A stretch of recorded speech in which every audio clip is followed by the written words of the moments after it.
3,000-ton stones stacked like toys.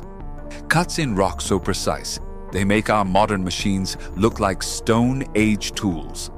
Temples intentionally buried 12,000 years ago. Entire cities under the ocean. Before the flood, before history began to be written, someone built monuments that defy all logic. We're not talking about hunter-gatherers with sticks. We're talking about a civilization that moved mountains, that cut stone like butter, that knew secrets we're barely beginning to rediscover. Today, you're going to completely change what you believe about the human past. Chapter 1. The Silent Nightmare of Baalbek. 3 stones. Just 3. Each weighs 700 tons. They were cut, moved, and placed with a precision that makes modern engineers scratch their heads and look the other way.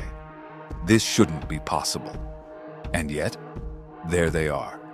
In the Bekaa Valley, in Lebanon, stands Baalbek, a name that sounds like the first sigh of an ancient god after a cosmic laugh. What you see there isn't just impressive, it's offensive. Offensive to everything we think we know about the past, about human capabilities, about the chronology of civilization. You walk through the ruins of the Roman temple and everything seems normal. Columns, arches, spectacular reliefs. The Romans knew what they were doing. Nobody disputes that. But then you reach the trilithon and you realize that something here doesn't fit at all. There are 3 limestone blocks. 3. And each one is a 700-ton monster that measures 19 meters long, 4 meters high, and 3.6 meters wide. To give you an idea, that's like stacking 140 cars on top of each other and turning it into a single solid block. People try to explain their size by comparing them to jets, whales, train cars. But the comparisons don't work. These aren't like anything you've seen. They're immovable objects that defy all logical explanation. And here comes the part that's going to fry your brain. These stones didn't appear out of nowhere. Someone extracted them from a quarry. But the quarry isn't next to the temple, it's uphill, 1.5 kilometers away. And when I say uphill, it's literal. They had to drag 700 tons uphill. In that same quarry, there's a 4th stone that never reached its destination. They call it the Stone of the Pregnant Woman, and it weighs more than 1,200 tons. It's lying there, as if someone had abandoned the work halfway through. As if something had suddenly interrupted the builders. This is where things get really crazy. The history books tell us that the Romans built Baalbek around 60 AD. Bronze tools, wooden ramps, lots of brute force, and tons of slaves. The official story sounds very convincing until you start doing the math. First problem, the weight. 700 tons isn't a hypothetical figure that someone made up on an ancient papyrus. It's real, measurable, verifiable. To move a stone of that magnitude even a few meters, today you'd need specialized hydraulic systems, advanced planning, and millions of dollars. And that's with 21st century technology. In antiquity, with wooden rollers and slave power, no. Simply number. The stress alone would split the wood, blow the ramps to bits, and crush bones. There's a reason why every major modern engineering company that studied Baalbek basically responds with, yeah, we don't know. Second problem, the precision. The trilithon blocks aren't simply placed next to each other. They're fitted together like the most impossible puzzle in the world. You can't slip a razor blade between them. There are no binding agents, no mortar, just friction, gravity, and perfection. This level of precision isn't just aesthetic, it's functional. The platform had to support one of the most grandiose Roman temples ever built. That means the foundations couldn't settle, flex, or crack over time. They had to be perfect from day one. And here, we reach the most maddening part. The placement. These stones aren't lying in a field like some abandoned megalithic project. They're 4 meters off the ground, forming the 6th row of a foundation wall. That means whoever built this didn't just move the stones. They lifted them. They stacked them. With what? Nobody knows. Anti-gravity cranes, choirs of angels, ropes made from unicorn hair. This is the point where skeptics come up and whisper, aliens. And honestly, it's funny until you start looking at the alternatives, because the conventional explanations aren't just weak, they're insulting. The standard academic version says something like, the Romans were brilliant engineers. They built aqueducts, roads, and amphitheaters. They had cranes powered by treadwheels, teams of oxen, and lots of time. With enough slaves and ingenuity, they could have dragged, lifted, and fitted the trilithon into place. Sure, and with enough monkeys, typewriters, and eternity, you get the complete works of Shakespeare. But let's take a breath. Let's assume for a moment, just to maintain sanity, that the Romans didn't place the trilithon, that they found it, that the platform was already there and they built their temple on top. It wouldn't be the first time. Ancient cultures built on ancient ruins constantly. The Incas did it, the Egyptians did it, even the people of Göbekli Tepe buried their own temple for reasons we still don't know. So what if Baalbek isn't a Roman temple site at all? What if it's a prehistoric launch platform, a ritual complex, a refugee outpost from before the last great flood? What if the builders of Baalbek weren't men with chisels and sandals, but survivors of a lost civilization? People whose names were lost, but whose fingerprints are still pressing against the stone. This is where the oldest trick in the archaeological manipulation manual appears: the chronological firewall. That invisible line that archaeologists draw, saying civilization started here. Before this, only hunter-gatherers with sticks. Göbekli Tepe already destroyed that firewall, but Baalbek laughs in its face. Because there's no official dating method for the trilithon. You can't carbon-14 stone. So archaeologists date the site by its visible and datable layers: Roman coins, Roman masonry, Roman inscriptions. And they say, see, it's Roman. But that's the problem. You don't date the basement by analyzing the wallpaper on the upper floor. You have to dig deeper, look for inconsistencies. And Baalbek is full of them. The Roman architecture, although exquisite, is clearly superimposed on something else. The styles don't match, the scale doesn't match, the ambition doesn't match. It's like finding a log cabin built on a sunken aircraft carrier. You can't pretend the foundations belong to the cabin. So let's follow that thread. Let's follow the why. Why would someone, ancient, prehistoric, alien, or whatever, move such massive stones? Some suggest it was for stability, that larger stones better resist earthquakes.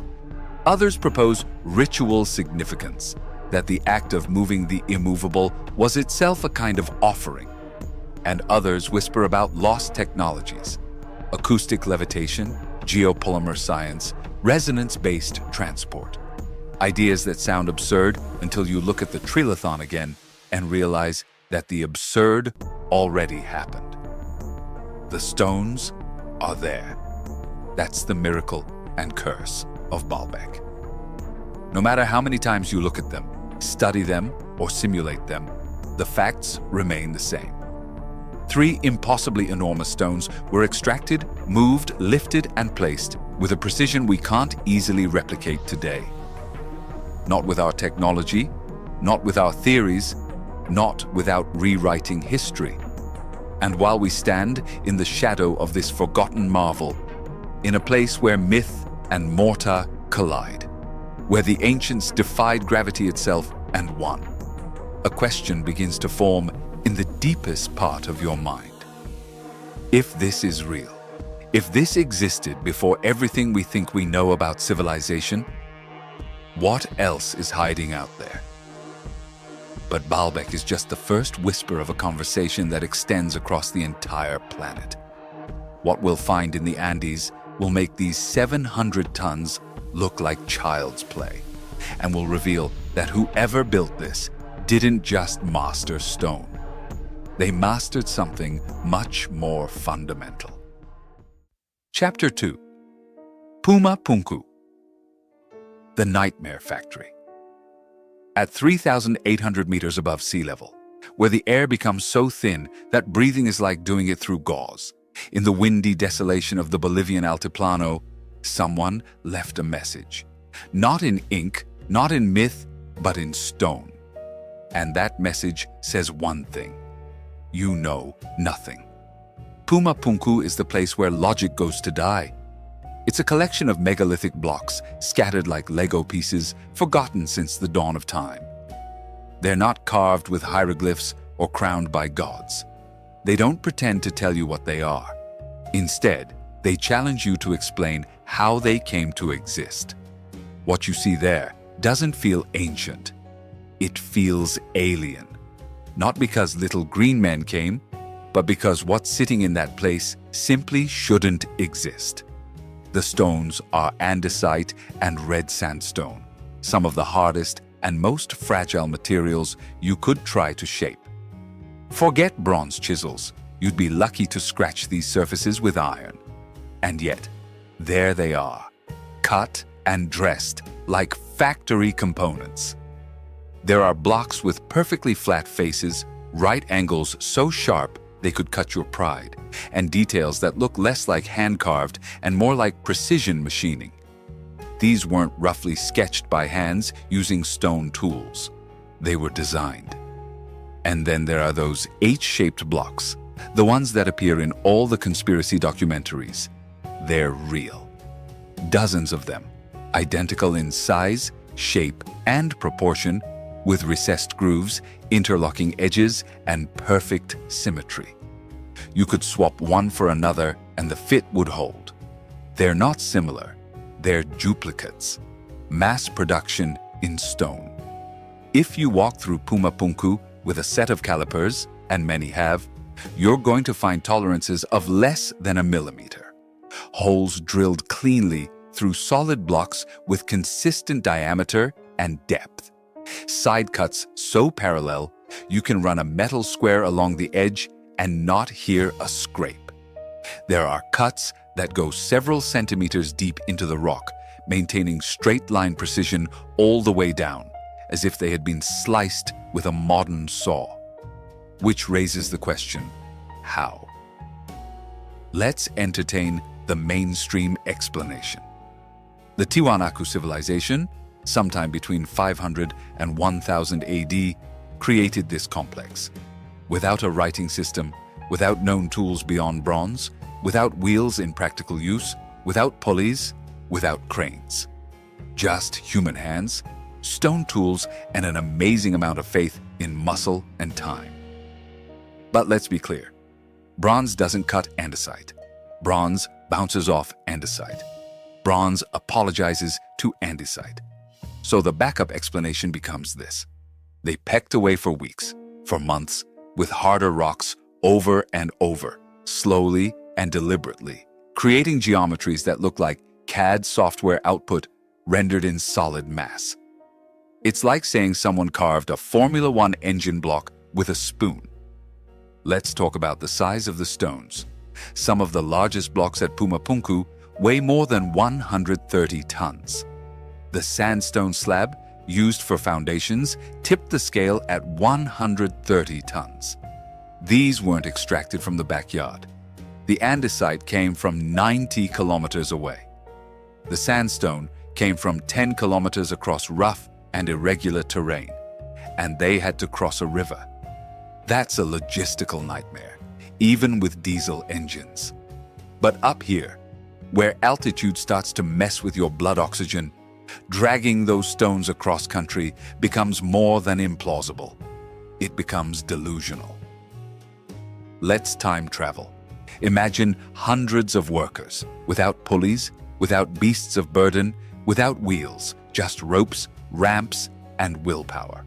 Now imagine them navigating steep slopes, uneven terrain, and a frozen, wind-swept plateau, dragging house-sized stones with wood that splinters under half the load. you start to realize this isn't a construction project. It's a death march. Even if they had infinite time, the end result isn't what you'd expect from primitive trial and error. You don't stumble onto industrial precision. You don't accidentally make modular blocks with designed interfaces. You don't peck your way to CAD-style symmetry with a hammerstone and optimism. And then there's the layout. Puma's design isn't random. It's not just a pile of elegant blocks. The complex once had platforms, gates, steps, assembled like a modular system. Many of the blocks were interlocking, not simply stacked. That means whoever designed this didn't just think vertically. They thought structurally, architecturally. Each block was part of a larger whole, and that whole was planned with terrifying foresight. But today, they're ruins, scattered, broken. The site looks like it was hit by a cosmic hammer. The stones lie overturned, fragmented, some flipped upside down, others thrown meters from their original positions. This doesn't look like collapse from time or erosion. It looks like violent destruction. A precision structure torn apart by an explosion, an earthquake, or something worse. One theory: cataclysm, sudden, overwhelming. Something that ended the culture or civilization that built Puma Punku. A global flood, a comet, a pole shift. It sounds dramatic until you realize the damage matches the story.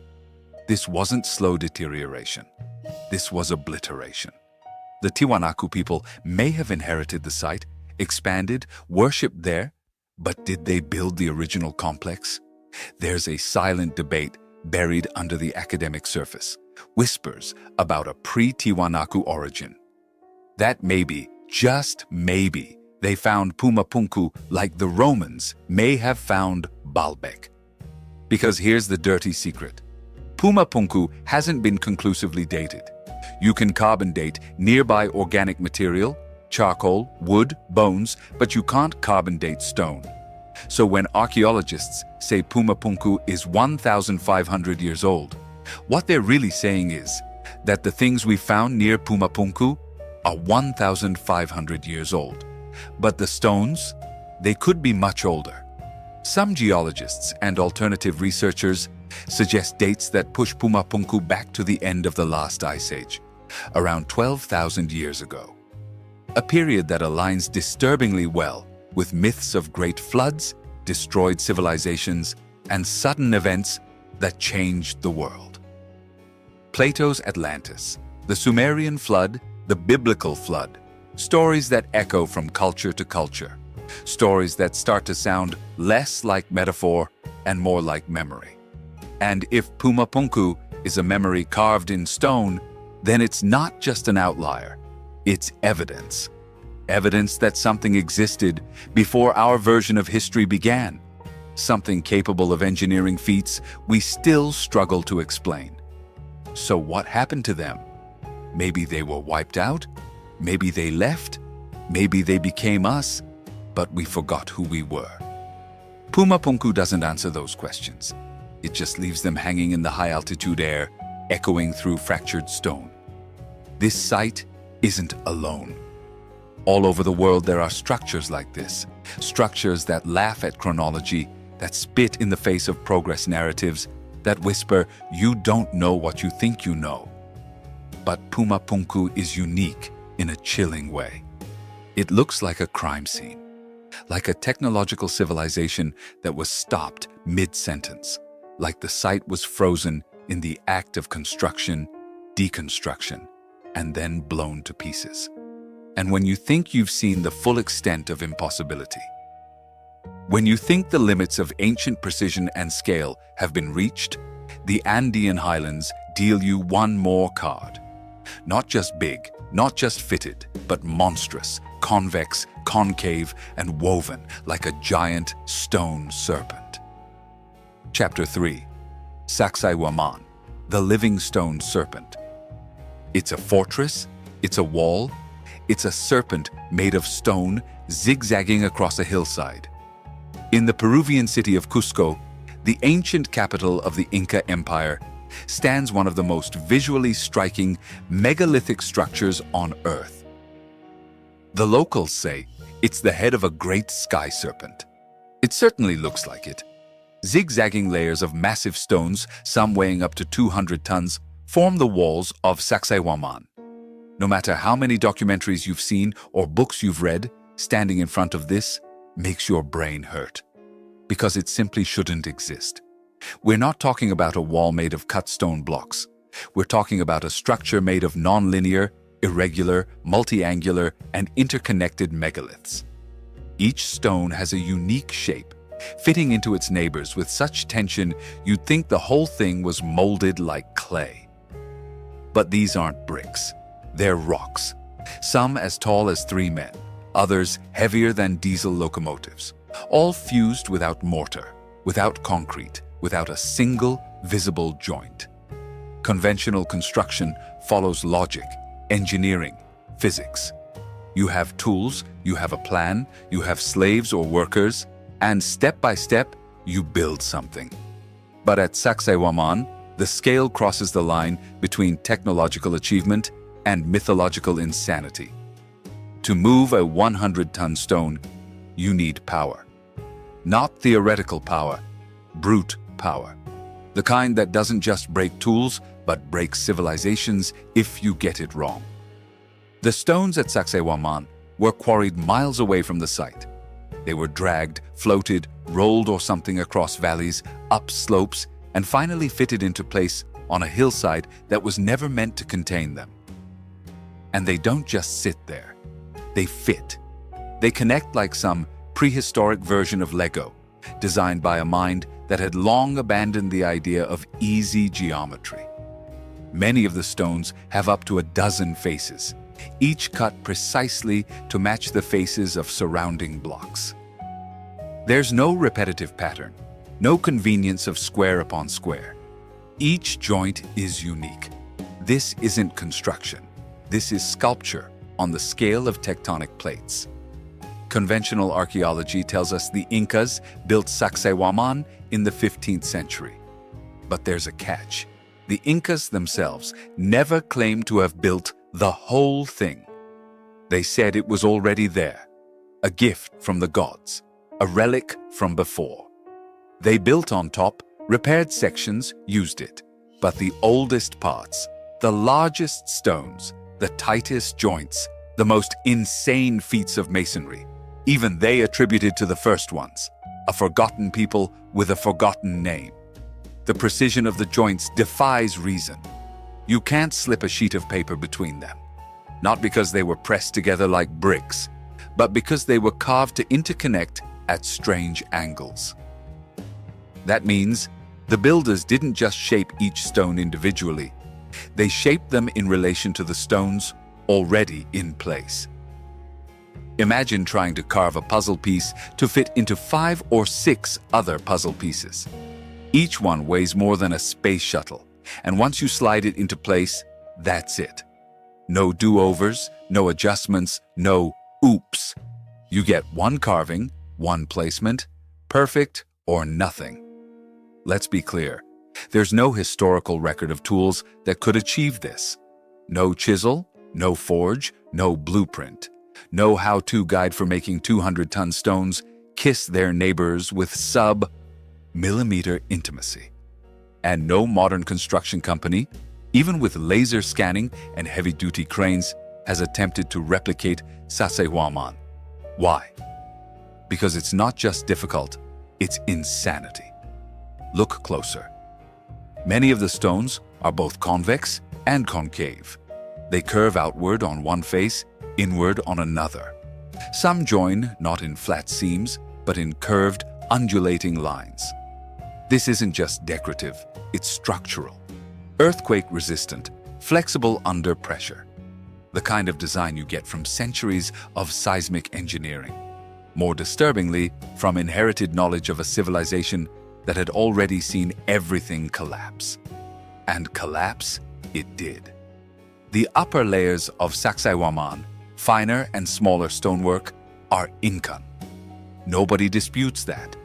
But the deeper you go, the larger and stranger the stones become. More advanced, more inexplicable. It's an inversion of expected history.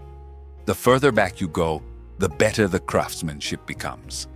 That's not the way civilization is supposed to work. We're told history is a steady slope from ignorance to enlightenment, from stone to steel, from caves to cathedrals. But Sacsayhuaman punches a hole in that narrative. Because what we see here isn't primitive. It's post-something. A ruin of genius, not its beginning. Let's talk technique. There are three main theories for how this masonry was achieved. First, the orthodox view, shaping stones with hammerstones and hours of painstaking abrasion. Possible, yes, but not at this scale, not with this precision, and certainly not in a timeline that matches the known history of the Incas. Second, the lost technology theory, that the builders had access to tools, metal perhaps, or even sound or heat, that allowed them to soften stone or manipulate it like clay. There's no hard evidence of this technology, only the stones themselves. But the stones are evidence enough. Third, and strangest of all, the liquid stone hypothesis, that some of the blocks were molded into place using a geopolymer compound, essentially ancient concrete. This would explain the perfect joints, the complex faces, the molded appearance. But the stones at Sacsayhuaman aren't synthetic. They're natural limestone and andesite. So unless they were melting and reshaping natural stone, this theory hits a wall. Literally. And yet, despite all this, Sacsayhuaman endures. It survived countless earthquakes, conquests, weather, and war. The Spanish conquistadors tried to dismantle it. They managed to loot the smaller stones, but the big ones, they couldn't move, couldn't budge. So the greatest demolition force of the early modern world gave up and built their churches with whatever scraps they could carry. The rest they left in place, monuments to an earlier, stranger world. Walk the zigzagging walls of Sacsayhuaman and you'll feel it. That sensation of something that doesn't belong, not in time, not in the usual boxes of history. It's too refined to be primitive, too strong to be decorative, too massive to be ritual. It was built to last not centuries, but eras. Through flood, fire, and earthquake. And for what? That's the question that twists in your stomach. Why would someone move such massive stones, shape them so perfectly, and fit them so intricately unless it served a purpose? Beyond the obvious? Protection against what? An invading army? Earthquakes? Or something else? It's easy to fall down the rabbit hole. The serpent-shaped layout, the three-tiered levels, the astronomical alignment, it all smells of encoded knowledge. Something bigger than a fortress. Maybe even older than the Incas themselves were willing to admit. And here's the final kicker. This isn't the only site like this. Across Peru, across the Andes, across the world, you find the same fingerprint. Giant stones of strange shape and interconnected preposterous weights, impossible angles, no mortar, no margin for error. It's as if an ancient guild of megalithic engineers once wandered the planet building the same way, with the same impossible standards, and then vanished. What were they building? Nobody knows. But it wasn't just shelter. It was something meant to endure, to be found, to be remembered. And maybe that's why it's still standing, not just as a wall, but as a warning. That beneath our neatly packaged timelines, beneath textbook certainty, there's a deeper story. One of flood and fire, of giants and gods, of tools and techniques forgotten by time. And if Sacsayhuaman is the head of the serpent, then the body extends further, up, down, and into the very bones of the earth. Chapter 4. Machu Picchu. The secret in the clouds. High above the Urubamba River Valley, wrapped in clouds like a mirage frozen mid-dream, sits one of the world's most iconic sites. Machu Picchu, every traveler's bucket list, every textbook's mandatory photo. But strip away the tourism, remove the selfie sticks and panpipe soundtrack, and what you're left with is something stranger, something older, something that shouldn't be there at all. They call it the Lost City of the Incas, but even that name is a kind of lie. Because Machu Picchu was never truly lost, and it might not be purely Inca. The official story goes like this. In the mid-15th century, Pachacutec, the Inca emperor with a divine ego and a talent for monumental real estate, ordered the construction of a royal estate. Something glorious, something unreachable, a literal city in the clouds. So the Incas got to work. They carved terraces into steep slopes, built temples aligned to the solstice sun, constructed observatories, shrines, aqueducts. They dragged granite from quarries hundreds of meters away and fused it without mortar. They did what the Incas always did: turn the impossible into infrastructure, except not all of it. Because the deeper you walk into Machu Picchu, the older it gets. Not chronologically, but architecturally. The highest and most photogenic temples, the Temple of the Sun, the Room of the Three Windows, the Intihuatana stone, bear the classic Inca fingerprint. Polished stonework, mortarless joints, precise alignments with celestial events. But look closer, and you'll find something much older beneath the terraces, behind the walls, embedded in the bedrock itself. Megalithic blocks, some so large and perfectly integrated into the mountainside that they don't even look like separate stones. They look as if Machu Picchu had been grown, not built, as if the mountain itself rose up and decided to become a city. And then there's the difference in masonry. The upper layers are textbook Inca: squared stones, polygonal fits, dry stone walls that lean slightly inward to resist earthquakes. Sophisticated, yes, but humanly understandable, replicable. The lower layers laugh at replication. Massive cyclopean blocks carved into impossible shapes, each one unique, each one interlocking with its neighbors in ways that seem more biological than architectural.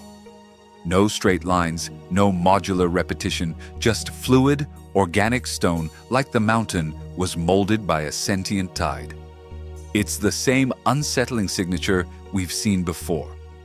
At Sacsayhuaman, at Ollantaytambo, at Tiwanaku. A style that doesn't scale with time, but with mystery. The older it looks, the more precise it becomes. Now let's talk about the terrain. Machu Picchu isn't just high up, it's inaccessible. It clings to the saddle between two peaks, surrounded on three sides by steep drops. It's a logistical nightmare. Building anything here requires effort. Building a city is architectural masochism. The site had to be flattened, drained, terraced, stabilized, and somehow its designers managed it with surgical precision. The entire city is built with its own integrated drainage system. Channels carved into rock, canals disguised as steps, and an understanding of rainwater runoff that rivals modern engineering. Let that sink in. A civilization without wheels, without iron tools, without written language, at least none that survived, designed a hydrological system that still works half a millennium later. But again, the deeper mystery isn't what the Incas built, it's what they built on. There are rumors, persistent ones, about tunnels under Machu Picchu, hidden chambers, megalithic foundations that disappear into the mountainside like veins of forgotten ambition. Some of the older stonework appears melted, as if it had been subjected to extreme heat or softened like clay. That's not a theory, that's a visual observation. You can go there yourself and see where the rock seems to drip, as if something beyond chisels and elbow grease had been at work. Mainstream academics dismiss these anomalies as erosion. But erosion doesn't explain intentional molding. It doesn't explain the perfect fit between stones that curve to meet like lovers frozen in an embrace. It doesn't explain the almost alien difference in architectural style between upper and lower levels. It doesn't explain why the deeper you go, the more advanced the construction becomes. Unless, of course, you're looking at inheritance. What if Machu Picchu isn't a sacred Inca achievement, but a palimpsest? Layers of civilization stacked on top of each other, each one claiming the bones of the previous? What if the Incas, like the Romans, were merely the last occupants of a site with a prehistoric past? Look at the layout. Machu Picchu is more than a city. It's a machine. Its structures align with astronomical events: the June solstice sunrise, the December solstice sunset. The Intihuatana stone, often called the hitching post of the sun, casts no shadow during the equinox. That's not an accident. That's celestial engineering. And it suggests not just knowledge of astronomy, but intimate knowledge, the kind that comes from generations of observation, of mapping the skies not just to keep calendar, but to survive. So who were the original architects? There are theories. Some say it was an earlier branch of the Incas, long forgotten by the empire's later scribes. Others suggest an entirely lost civilization, an Andean equivalent of Atlantis, erased by catastrophe, leaving only stone to whisper its legacy. And then there are the more esoteric suggestions, that the site was chosen not just for defense or beauty, but for its energetic properties. That Machu Picchu sits on a ley line, part of a global network of ancient power centers. That the city in the clouds was not merely a royal retreat, but a spiritual antenna, an interface between heaven and earth. Believe that or not, one thing is clear. Machu Picchu wasn't just built, it was placed. It fits the mountain like a second skin. Every terrace, every wall, every step aligns with the landscape. There's no forcing of geometry onto nature. There's a fusion, a symbiosis that isn't conquest. That's communion. And maybe that's the secret. Maybe the reason Machu Picchu endures, the reason it feels so otherworldly, is because it wasn't just an architectural project, but a philosophy, a worldview carved in granite, one that saw mountains not as obstacles, but as partners, one that didn't separate the sacred from the scientific. Of course, the Spanish never found Machu Picchu. They burned Cusco, dismantled the temples, but this mountaintop miracle remained untouched, wrapped in mist, hidden by jungle, as if it wanted to be forgotten. And maybe it did. Because once you see it, really see it, you can't unsee the contradictions. You can't pretend that the official story, the one printed on tourist brochures and taught in textbooks, accounts for all of it. It doesn't. The oldest parts of Machu Picchu belong to a world that doesn't make sense. A world where stones bend, where cities breathe with the mountain, where builders knew more than they should have known. And just when you think this is where the impossible ends, just when you think this is as deep as the rabbit hole goes, the trail twists again. From Machu Picchu, the path winds to a place less famous, but even more bewildering. A place where stones don't just fit, they float. Where mountains are steep, walls are colossal, and construction turns the laws of physics into a suggestion. Chapter 5. The Pyramids of Giza, the Stone Time Machine. The Giza Plateau stands like a defiant memory.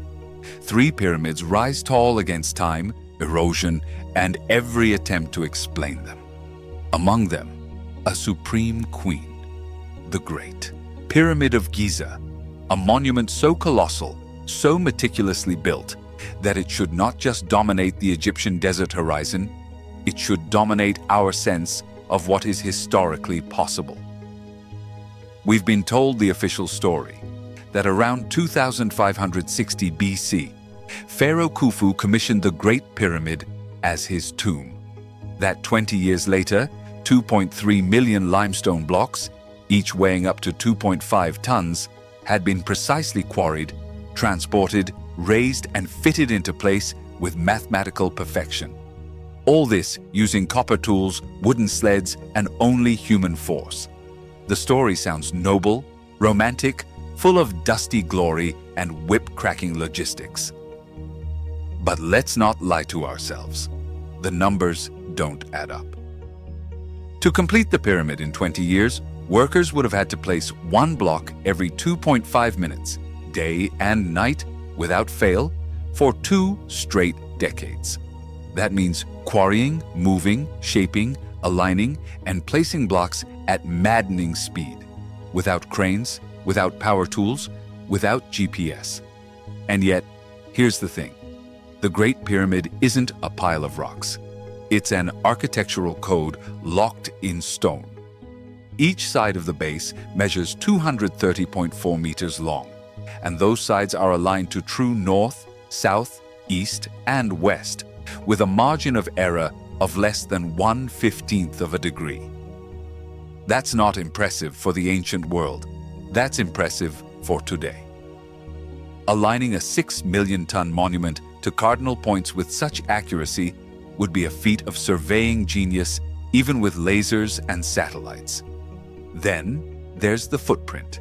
The pyramid is built on a bedrock platform so level it deviates less than an inch across its entire 13-acre base. That level of precision suggests a method of measurement and construction more refined than anything attributed to the Old Kingdom. Inside it gets weirder. The Great Pyramid isn't hollow, but it's not solid either. It contains chambers, some known, some recently discovered, connected by narrow passages aligned with astronomical bodies. The King's Chamber is lined with massive granite slabs, each weighing between 30 and 60 tons, transported from Aswan, more than 500 miles to the south. These slabs weren't just placed. They were fitted so tightly you can't slip a sheet of paper between them. And the internal angles, they remain confoundingly perfect. The Grand Gallery rises at 26 degrees with corbelled walls supporting a ceiling high enough to swallow most buildings. The passages and shafts align with stars like the Belt of Orion and Sirius, leading some to speculate that the entire structure is less a tomb and more a cosmic harmonizer, a clock, a machine. But if it's a tomb, it's a strange one. Because there's no decoration, no hieroglyphs, no treasure, no mummy, no inscriptions proclaiming Khufu's glory. Just raw, resonant stone. Unlike every other known royal tomb in Egypt, which is crammed with painted scenes, elaborate spells, and divine announcements for the afterlife, the Great Pyramid is silent. Silent and purposeful. Even the dimensions hint at something deeper. The pyramid's height, when multiplied by a certain factor, gives you Earth's polar radius. The base, when measured correctly, encodes pi. Whether by coincidence or design, the height to base proportions mirror the geometry of a sphere circumscribed by a pyramid. That kind of mathematical elegance doesn't come from guesswork. Consider the casing stones. Originally, the Great Pyramid was covered in gleaming Tura limestone, polished to a mirror finish. These casing stones fitted so precisely that even a razor blade couldn't slide between them. They reflected the sun so brilliantly that the pyramid could be seen shining from miles away. Some ancient historians described it as blazing like a jewel. Most of the casing stones were looted in the Middle Ages, stripped away and used to build mosques and buildings in Cairo. But a few remain. And their craftsmanship suggests something more than just artistry. It suggests a level of refinement, typically reserved for precision industrial manufacturing. Now imagine placing those casing stones some weighing more than 15 tons, at the very top of a 480-foot-high structure. Without cranes, without scaffolding, in an era where the wheel itself was still relatively new. It's not impossible, but it's implausible. So who built it if it wasn't Khufu and his copper chisels? One theory points to a much older civilization than dynastic Egyptian people, whose knowledge of astronomy, geometry, and stone engineering eclipsed anything we currently associate with 4th Dynasty Egypt. A culture whose architectural fingerprints appear not just at Giza, but across the globe. The whispers of a forgotten age sound far-fetched until you remember the Sphinx for a moment, the guardian of the plateau. Geologists have argued for decades about the weathering on its body. The deep vertical fissures carved into its enclosure suggest water erosion, massive rainfall, more consistent with a wetter, pre-desert Sahara. If that analysis holds, it would date the Sphinx and potentially the structures around it to a time much earlier than 2500 BC. And if the Sphinx is older, then the pyramid must be reconsidered. Because here's the catch. There's no concrete contemporary documentation of the pyramid's construction. No scrolls, no murals, no quarry records that definitively say this is how we built the Great Pyramid. What we have are later inscriptions, stories written centuries after the fact. And in archaeology, that kind of temporal gap should raise red flags, not reinforce confidence. Then there's the question of why. If the pyramid isn't a tomb, and nothing in it suggests it is, then what is it? Some believe it was a power plant, that the pyramid harnessed subtle energy fields from the earth, amplified them through the crystal-like properties of granite and limestone, and radiated them through its internal shafts. Others think it was a repository of knowledge, a stone hard drive that encoded geometry, astronomy, and cosmology in its dimensions. It's easy to dismiss these ideas as fringe until you realize that mainstream explanations require an equal amount of blind faith in unproven logistics. Building the Great Pyramid today remains a titanic enterprise. We'd need to manufacture custom cranes, develop heavy lifting systems, and spend billions on materials and labor. And even then, we'd probably be off by a few millimeters here and there. We couldn't match the sheer consistency of precision found in this supposed ancient relic. So what does that tell us? It tells us that the Great Pyramid isn't just an outlier. It's a boundary marker, a line in the sand between the history we're taught and the history that might have been. It stands in defiance of timelines, materials science, and our collective sense of superiority. It whispers the same thing Baalbek did, the same thing Puma Punku screamed, the same thing Sacsayhuaman and Ollantaytambo suggested you forgot something, and that something isn't a footnote, it's a lost chapter, an erased prologue to human civilization. The Great Pyramid isn't just a monument, it's a monument to memory itself, a cosmic marker that says, start here. And just when you think the madness reaches its peak, when you think Giza's scale and silence cannot be surpassed, you dive beneath the sands into darkness, into a labyrinth where 100-ton sarcophagi rest in perfect tunnels, polished to mirror finishes, sealed in stone chambers that defy all explanation. Chapter 6. The Serapeum, the Crypt of Giants. Deep beneath the sands of Saqqara, down a sloping corridor carved through limestone, in silence lies a place that shouldn't exist. It's dark, it's cold, it smells of dust, stone, and forgotten answers. It's called the Serapeum, and it is, without exaggeration, one of the most chilling enigmas of the ancient world. Imagine an underground labyrinth extending more than 300 meters through solid bedrock, lined with side chambers, each housing a monolithic stone box. These aren't sarcophagi in the usual sense. These are coffins for gods, for beasts, for mysteries. There are 24 of these boxes, each carved from a single block of granite or basalt, each weighing between 70 and 100 tons, with lids weighing another 30. Let's be clear, these aren't decorative accessories or ceremonial props. These are engineered. The precision of the boxes is mind-bending. Internal corners that meet at perfect right angles, interiors polished like mirrors, and tolerances so tight you could barely slide a human hair between the box and its lid. Some boxes are so perfectly square, so smooth, so impossibly exact that engineers who have studied them report tolerances within 0.002 of an inch. That's not craftsmanship, that's industrial precision.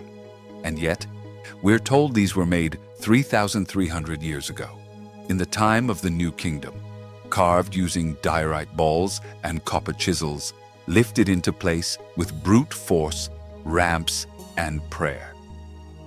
Let's pause for a moment. You're underground, in a corridor barely wide enough to maneuver a minivan, much less a 100-ton stone block. The ceiling is low, the angles are awkward, the ramps non-existent. And yet, these boxes weren't just moved inside. They were placed gently, perfectly, within niches barely large enough to contain them. No signs of forced entry, no impact damage, no broken edges, as if each box had been levitated into position and deposited with a sigh. To accept that this was done with rudimentary tools is to accept that somewhere, in a lost manual of ancient logistics, there exists a chapter titled How to Perform Underground Precision Mechatronics Without Electricity or Space. Because the Serapeum isn't just odd, it's mockingly impossible.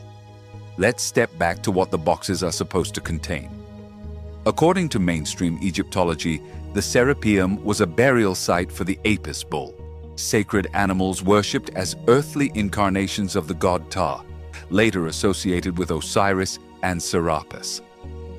The idea is that each box housed the mummified remains of a bull, which were ritually buried and sealed forever. But here's the thing. Most of the boxes were found empty. Some had bones, a few weak traces of organic material, but nothing of clearly preserved bull remains. Nothing you'd expect if the site had been used consistently for centuries to house deified cattle. Then there's the question of scale. If the goal was to honor a bull, why build a studio apartment-sized sarcophagus? Why move heaven and earth to place a perfectly machined 100-ton granite box in an underground vault just to fill it with an animal? It doesn't add up, unless we're asking the wrong question. Maybe the boxes weren't just for bulls. Maybe the bulls were symbolic, part of a ritual or cult practice that had forgotten the original purpose of these objects.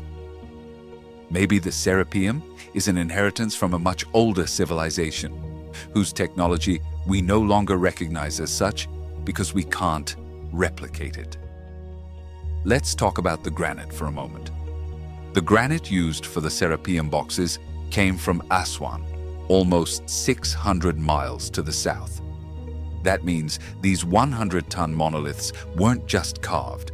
They were moved across the Nile Valley, loaded, floated, dragged, then brought down into an underground tunnel system and installed with millimeter precision.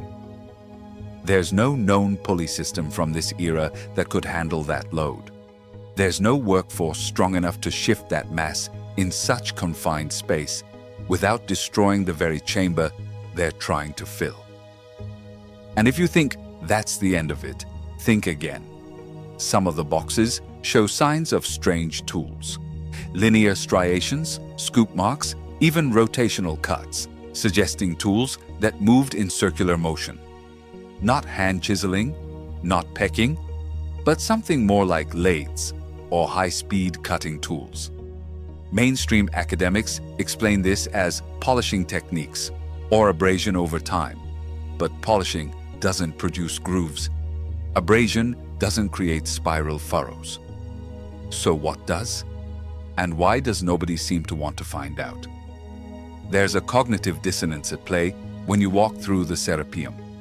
The tunnel walls are rough, crude, unadorned. The lighting is modern, artificial. You see dust, pipes, cables. But then you turn a corner, and there it is. A perfect box, alien in its perfection. So geometrically smooth and flawless, you could use it as a calibration object for industrial machines. And it just sits there, waiting. It feels like something out of science fiction, like a black box recorder from a previous civilization, a safe, a vault, not for bulls, for data, for secrets. Some researchers speculate that the boxes were designed to resonate, that they could hum at specific frequencies, maybe even vibrate when struck.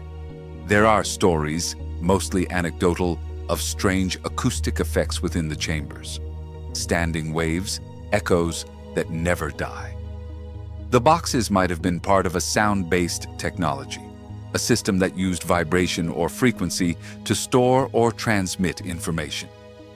Far-fetched, maybe, but no more far-fetched than believing that a team of Bronze Age workers descended into a rocky cave basement carrying a 100-ton granite cube with nothing more than ropes, wooden sleds, and optimism.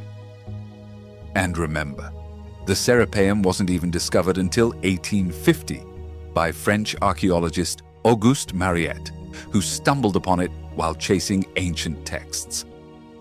When he cleared the sand and entered the tomb, he must have thought he'd found the remains of gods. What he really found was something worse, a room full of questions. Because there's no inscription that says, "This is how we did it." There are no murals showing ramps, levers, or workers sweating under the sun. Just granite, darkness, silence. Even stranger, some of the boxes appear to have been damaged by force, not by time, not by erosion, but by attempts to break in. As if later cultures tried to open what they didn't understand and failed. That tells us something. That even centuries or millennia later, these boxes remained sealed, intact, impenetrable. Whoever built them didn't just want to bury something. They wanted it never to be found, never disturbed. They wanted the boxes to survive cataclysm, flood, fire, time. And they have. The Serapeum, like the Great Pyramid, like Baalbek, like Pumapunku, exists in defiance of time. A middle finger carved in stone, pointed directly at the arrogance of our modern certainty. We want history to be linear, to make sense. We want it to be the story of steady progress. But the Serapeum whispers otherwise. It suggests peaks before valleys, genius before dust. And it's not the only whisper. Further north, older still, buried beneath layers of sediment and forgotten myth, stands a temple. Not made of bricks, but of pillars, circles of stone that predate writing, agriculture, cities. A place where hunter-gatherers carved dreams into stone and arranged them in cosmic order. A place that changes everything. Chapter 7. Göbekli Tepe, the Temple of Apocalypse. There are places in the world that feel older than time. Göbekli Tepe is one of them. But not because it's simply ancient. Many ruins are ancient. Göbekli Tepe is different because it doesn't feel like the beginning of something. It feels like the end. Not a beginning, a memory, a silent, meticulous, and chilling elegy carved in stone, buried on purpose, forgotten by design. We're in southeastern Turkey, around 10,000 BC. That's 12,000 years ago. 7,000 years before the pyramids, before writing, before wheels, before organized religion. But not, apparently, before monument building. Because someone or something left a message here. Not in ink, not in myth, but in architecture. And that message says one thing and only one thing. You weren't the first. The chronology is what fries your brain first. Around 10,000 BC, humans were supposed to be nomadic hunter-gatherers. They lived in scattered bands, ate roots, chased deer. No cities, no temples, no complex society. And yet, here's Göbekli Tepe, a temple, a monument, a question carved in limestone. Massive T-shaped pillars, some over 20 feet tall, arranged in concentric circles. Dozens of them, each weighing up to 20 tons, carved, raised, and set upright with intention. Some of the pillars are anthropomorphic. Broad shoulders, arms folded across the chest. Others are blank, but many are engraved with animals. Foxes, snakes, scorpions, boars, birds, predators, and prey. The carvings aren't random. They're symbolic, stylized, organized, and they're deep reliefs, meaning someone didn't just scratch images into stone, they sculpted them carefully, with tools, with vision. And that's the problem. Because according to everything we thought we knew, this site shouldn't exist. Not this early, not with this complexity, not with this precision. At the time Göbekli Tepe was built, humans were supposed to still be nomadic hunter-gatherers. But the labor investment here, carving, quarrying, raising, aligning, suggests hundreds, maybe thousands of organized workers. That implies social hierarchy, shared belief, leadership, planning. In other words, civilization. Only civilization wasn't supposed to have happened yet. Göbekli Tepe flips the script. It suggests that complex religious structures didn't result from agriculture, they preceded it. That people came together first to worship, to build monuments to the sky, and only later figured out how to farm to sustain their gatherings. In this version of history, it wasn't the plow that gave birth to civilization. It was the altar. But Göbekli Tepe isn't just a wrinkle in time, it's a fracture. Let's talk about the construction. The pillars were quarried from nearby limestone bedrock. Fine. But shaping them, raising them, and positioning them without metal tools, without beasts of burden, without pulleys, is such an astonishing feat that it forces even mainstream archaeologists to hedge their certainty. Imagine carving a 20-ton pillar, moving it across uneven terrain, and setting it upright with only ropes and ingenuity. Now imagine doing it over and over, for centuries, for different enclosures layered one on top of the next. Some enclosures are 20 feet deep, meaning earlier levels were intentionally backfilled, buried. That's right, Göbekli Tepe was buried on purpose. Meticulously, not by accident, not by collapse, but by design. Layer upon layer of fill, hiding the structure from the world for 10,000 years. Why? That question hangs in the dust like the breath of ghosts. Was it sacred, dangerous, meant to be preserved for the future, or hidden from it? Nobody knows. And then there's the symbolism. The carvings at Göbekli Tepe aren't just pretty pictures. They form a language. Not a written language per se, but a symbolic one. Patterns repeat. Some animals dominate like the fox, others, like snakes, appear around certain configurations. Some researchers think the carvings may represent constellations, astronomical events, mythical cycles. Others go further. They point to the so-called vulture stone, Pillar 43. It shows a headless human figure, a scorpion and birds carrying spheres. For some, it's a representation of death, a journey of the soul. For others, it's a cosmic story, an account of the Younger Dryas impact event, a comet, a catastrophe that ended the world. That's right. Some believe Göbekli Tepe is a memorial, not to gods, but to an event that ended the world, a civilization that ended in floods, the one that echoed in Sumer, in Egypt, in Genesis, the one that tore apart an earlier advanced culture and left only stones to remember it. And this is where things get weird. Because Göbekli Tepe didn't appear out of nowhere. It shows signs of mastery, of planning, of tradition. It looks like the continuation of something, not the beginning. the carving skills, the symbolic language, the architectural design. These aren't baby steps. These are the steps of craftsmen already confident in their craft. And that means the knowledge had to come from somewhere. Göbekli Tepe, in that view, isn't the alpha. It's the omega, the last breath of something older, something lost. But who were they? The builders remain nameless. No bodies have been found at the site, no houses, no settlements. Just tools, animal bones, and those monolithic circles of stone. We don't know what they called themselves, what gods they worshipped, what stories they told. But we know this: they remembered. They remembered something so powerful that they carved it into rock and buried it for safekeeping. A story told not in words, but in alignments, in animals, in architecture. A message across millennia. And maybe that's why it was buried. Maybe they saw something coming.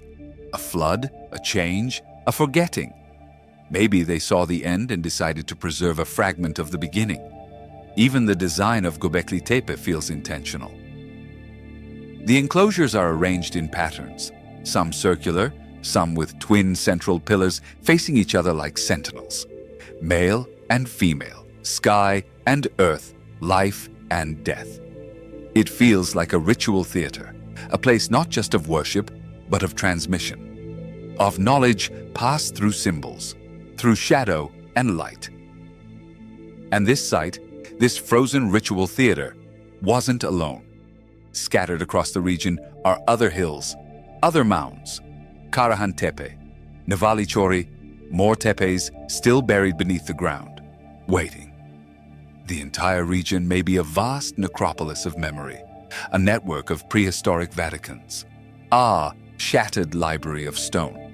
And if Göbekli Tepe is the tip of the spear, what lies beneath the rest? The narrative we've inherited, that civilization began in Sumer, flourished in Egypt, bloomed in Greece, is starting to bend. Göbekli Tepe is older than all of them. Older than cities, older than writing, older than the idea of time. And yet, there it is. Silent. But its silence isn't ignorance. It's knowing. The kind of knowing that whispers, "You weren't the first." And just when you start to adjust to this, just when you start to accept that civilization may have dawned much earlier than anyone dared to admit, you discover it wasn't alone. Because 23 miles away, in the same desolate, dusty terrain, something even stranger rises from the ground. A brother, a rival, a deeper chapter. And the hill is whispering again. Chapter 8. Karahan Tepe, the Chamber of Whispers. The earth keeps secrets. Some hide behind stone, others are stone. Just 23 miles southeast of Göbekli Tepe, the earth folds into another hill, another mound, another name that almost no one outside Turkey had heard of until recently. Karahan Tepe. If Göbekli Tepe was the whisper that awakened the world, Karahan Tepe is the follow-up blow that takes your breath away. Because while one ancient site overturning history is shocking, two is a pattern, a message, a map. Karahan Tepe doesn't just echo Göbekli Tepe, it answers it, it expands it, and in some ways it surpasses it. Because if Göbekli Tepe proved we were wrong about the beginnings of civilization, Karahan Tepe suggests we haven't even begun to understand how wrong we are. Karahan Tepe was first brought to public attention in the early 2000s, but actual excavations didn't begin until much later. And when they did, they peeled back the soil like a scab hiding something ancient, something still raw. The site is older than old. It's part of the so-called Taş Tepeler network, a constellation of pre-pottery Neolithic sites scattered across southeastern Turkey. They predate the wheel, the plow, even pottery itself. That's right. The people who built Karahan Tepe hadn't even figured out how to make a cup, but they could quarry, shape, and erect 10-ton limestone monoliths with anatomical precision and philosophical intent. Explain that. What they unearthed here wasn't just another stone circle. It was different. Göbekli Tepe has T-shaped pillars, standing in open circles. Once did, they're part of a wider ceremonial field. But Karahan Tepe hides underground. It's secretive, subterranean, like something meant to be protected or hidden. The central feature, a chamber carved directly into bedrock, accessed by a narrow entrance, shaft that feels more like a throat than a door. Inside, 11 massive erect pillars surround the walls, watching, waiting. In the center of the chamber, a figure, a single stone head emerging from the bedrock, looking down with a solemn, otherworldly expression. It's unsettling. You don't walk into this chamber, you descend. The air changes, cools, and you feel not like a visitor, but like an intruder. This isn't a tourist site. It's a womb, a tomb, a theater of forgotten gods. And that's just one room. Around the site, there are more monoliths, more symbols, more strange and suggestive carvings. Animals again, snakes, wildcats, birds, but also humans. Faces, bodies, the beginnings of iconography, the birth of narrative. Some stones are carved with rows of phalluses leading many to dub it the Temple of Ancestors or the Fertility Temple. But those are guesses, placeholders for something we can't decode. Because this wasn't just crude prehistoric porn. It's too organized, too specific. The repetition has rhythm, and rhythm is the first step toward meaning. Let's talk about that central figure, the one carved into the floor. It's not large, not grandiose, but it feels powerful. The head is elongated, the features abstract, the eyes almond-shaped, watching. There's no clear context, no other statues like it, no writing to explain it. Just this solemn, isolated presence, like a stone priest frozen mid-sermon or a sentinel left behind when the rest of the world forgot. And the chamber it sits in isn't just symbolic, it's acoustically designed. Whispers bounce, footsteps echo. It's built for sound, for ritual, for resonance. And when you realize that, another possibility begins to slip into view. Maybe Karahan Tepe wasn't just sacred, maybe it was sonic. Think about it. Underground chambers, echo chambers, perfectly smooth walls, symbolic pillars, a figure placed precisely where echoes converge. This wasn't built just for eyes, it was built for ears, for vibration, for altered states. What if Karahan Tepe was an early cathedral? Not in the religious sense, but neurological. A place where sound shaped minds, where chants and echoes induced trance, where rituals weren't about belief, but about experience. There's more. Karahan Tepe, like Göbekli Tepe, was buried on purpose, backfilled, erased. And again, we're left wondering why. Was it shame, reverence, preservation? Did the builders know something was coming? Or were they the last generation, the ones who knew history was ending and decided to seal the book?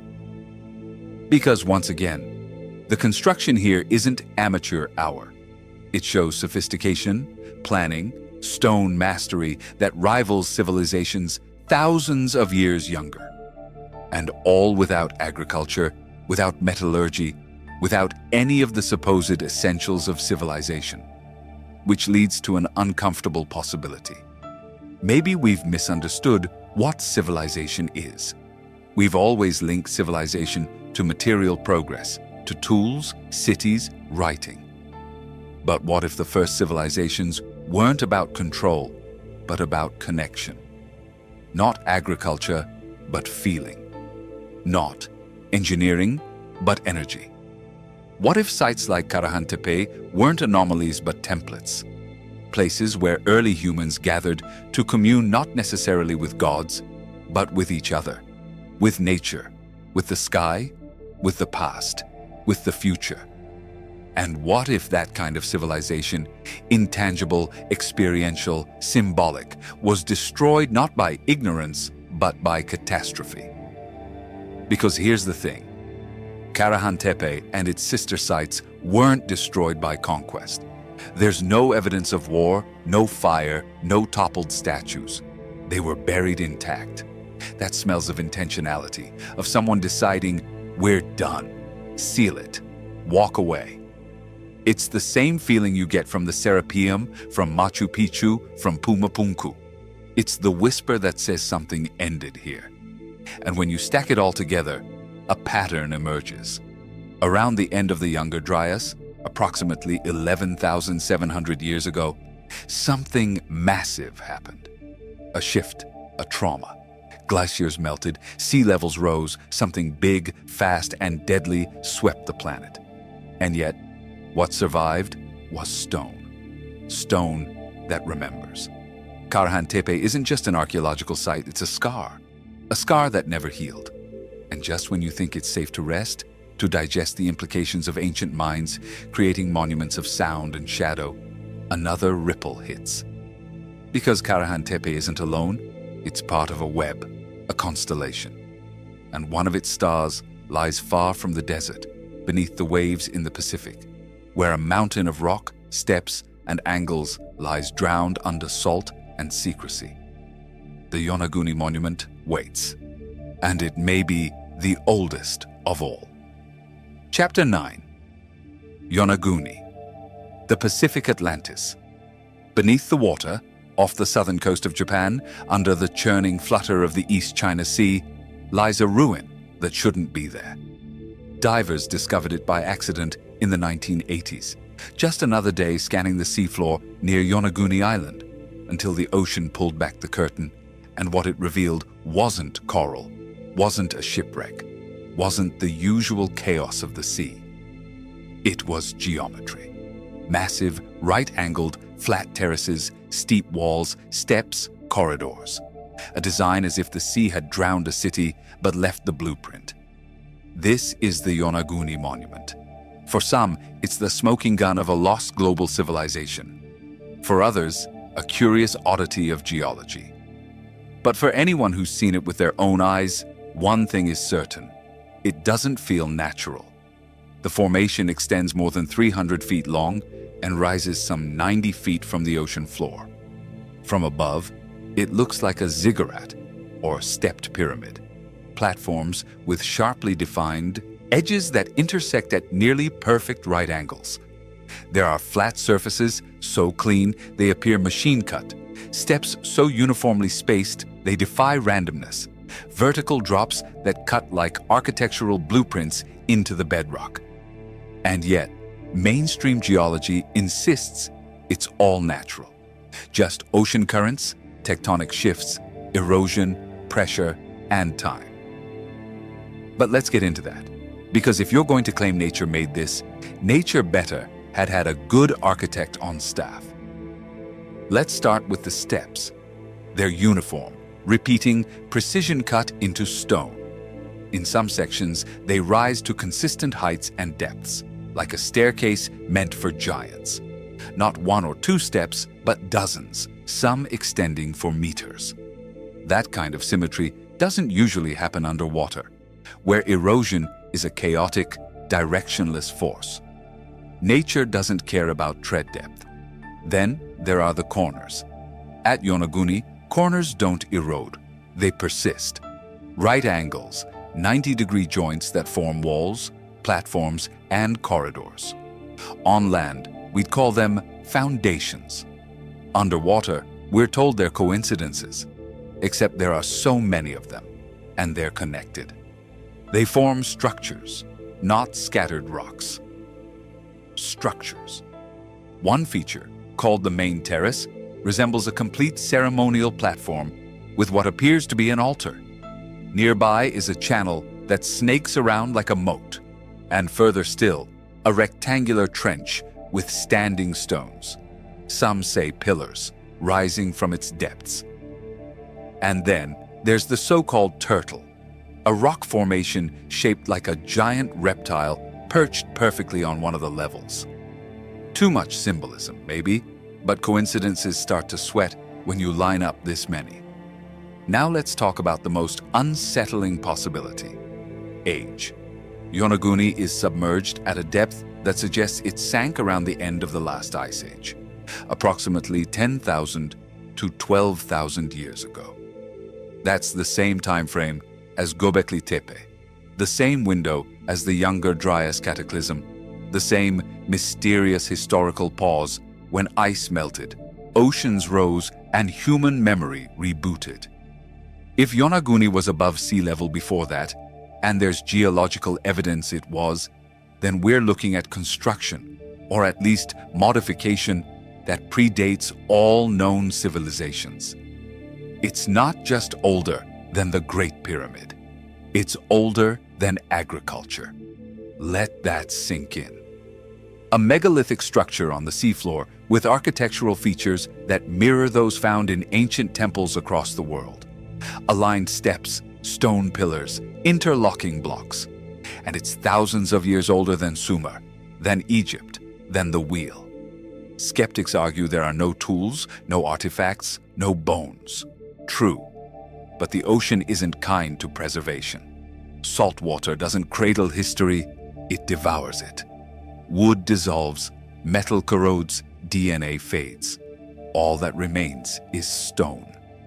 And that's the pattern. Because stone is stubborn. It doesn't care what we believe, it just sits, waits, survives. Proponents of the natural formation theory point to similar geological formations elsewhere. Basalt columns, sandstone shelves, tectonic strata. But none of them show the design that Yonaguni does. The alignment, the order. This isn't a cave system, it isn't a reef, it isn't a pile of rocks. It's a design. Even trained architects and engineers who have examined the site admit it looks deliberate. It looks like architecture. But maybe the most chilling feature of all isn't the structure itself. It's what surrounds it. Because Yonaguni doesn't sit isolated. The entire region around the Ryukyu Islands is littered with submerged anomalies. Rock walls, terrace-like formations, underwater ridges that look suspiciously man-made. It's as if the sea had consumed not one monument, but a city, or a coastline of cities, a network. And that brings us to cultural memory. Japan has myths of sunken kingdoms like Mu or Lemuria. So does Polynesia, India, even parts of South America. Stories of great floods, of lands that vanished, of gods who walked among men and then withdrew to the deep. We've always dismissed these as fantasy. But Yonaguni sits like an accusation in the swell. It's not here to prove anything. It simply is. Silent, wet, inconvenient. It doesn't care about academic pride or geological comfort zones. It only knows one thing. It exists. And it's not alone. Because stone remembers, and in the black, cold silence of the seafloor, something waits. A whisper from before the flood, from before history hardened into textbooks, from before we decided what was possible. And if the sea can hide a city, what else is hiding? Somewhere colder, wilder, far to the north among the Siberian cliffs, where legends speak of giants and ancient walls built by hands too large to name. Gornaya Shoria waits, and the stones there don't just defy belief, they mock it. Chapter 10. Gornaya Shoria, the megaliths of giants. Hidden in the snowy wilderness of southern Siberia, where mountains rise like sleeping gods and winter never really leaves, lies a structure that breaks every rule we thought we understood about stone, scale, and sanity. Gornaya Shoria, or as some have called it, the Wall of Giants. You've probably never heard of it. There are no tour buses, no documentaries narrated by educated British voices, no signs or fences. Just a remote, wild stretch of the taiga and granite where the cold bites and the silence listens. A place where even Russian researchers tread carefully, and where the stones themselves seem to stare back. At first glance, it looks like a landslide. Massive rocks piled on a steep slope, but then the pattern emerges. The geometry asserts itself. These aren't loose stones, they're blocks. Stacked, aligned, angled, fitted. Some rise vertically like towers, others extend horizontally, forming levels like courses of an ancient wall. But these aren't your average megaliths. They're beyond megalithic.